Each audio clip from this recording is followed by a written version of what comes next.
Même si on a l'impression de bien te connaître, en réalité, je ne suis pas sûr que tout le monde sait que tu viens d'une autre industrie, l'industrie du luxe. Comment on passe concrètement de cette industrie du luxe à l'industrie du voyage d'affaires, qui est une industrie très particulière? Alors par hasard, et par des rencontres que j'ai pu faire dans ma vie, entre autres Laurent Abitbol, qui m'a proposé, donc il y a un peu plus de 5 ans, de prendre la direction générale d'Havas. Laurent, je le connais depuis plus de 30 ans. Pour la petite anecdote, il a été mon professeur de mathématiques quand j'étais en 4e. Voilà. Et il m'a remis sur les rails à un moment où j'étais un peu dissipé. Mais ce qui m'a beaucoup séduit, en tout cas quand cette opportunité elle a été proposée, c'est que le territoire, la marque d'Havas Voyage est absolument magnifique.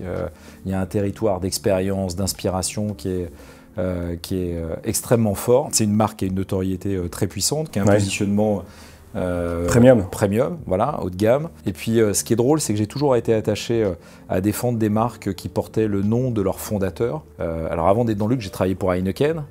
Donc son fondateur c'est Freddy Heineken, qui porte son nom. J'ai travaillé pour Yves Saint Laurent dans les cosmétiques, j'ai travaillé pour les parfums Christian Dior, j'ai travaillé pour Ralph Lauren. Il y avait toujours un homme qui était là et qui incarnait en fait l'entreprise. Fondateur. Et Havas Voyage, c'est Charles-Henri Havas qui a créé cette marque il y a plus de 2 siècles maintenant, et qui, en démarrant par la presse, par les médias, petit à petit a créé cette marque dont la première agence avait été ouverte rue de l'Opéra il y a presque 80 ans maintenant. La marque me faisait rêver, elle m'inspirait, elle me rappelait des voyages que je faisais quand j'étais petit avec mes parents qui étaient organisés par Havas Voyage. Havas Voyage est une marque qui a plusieurs métiers. On fait du B2C, du loisir avec toutes les agences qu'on voit un peu de partout en France. On en a plus de 200 dans toutes les villes de France. Et en fait, je reste très proche de ce que j'ai pu vivre comme expérience avant, avec en plus le voyage, c'est un monde qui est extrêmement attirant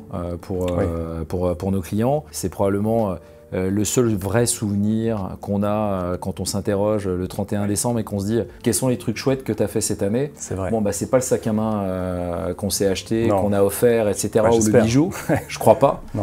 Mais c'est souvent le voyage en famille qu'on a fait au Japon, le voyage en famille qu'on a fait à un moment donné pour la découverte du monde. Voyager est un luxe. Donc le pont était assez évident. Et puis chemin faisant, on rentre dans le business travel. Et dans le business travel, les valeurs de service sont extrêmement prégnantes. Et une marque comme Havas Voyage est une marque qui justement a comme métier de départ le B2C, ce qui veut dire qu'on a cette culture-là de servir et de se concentrer sur le voyageur final qui est extrêmement présente dans l'entreprise.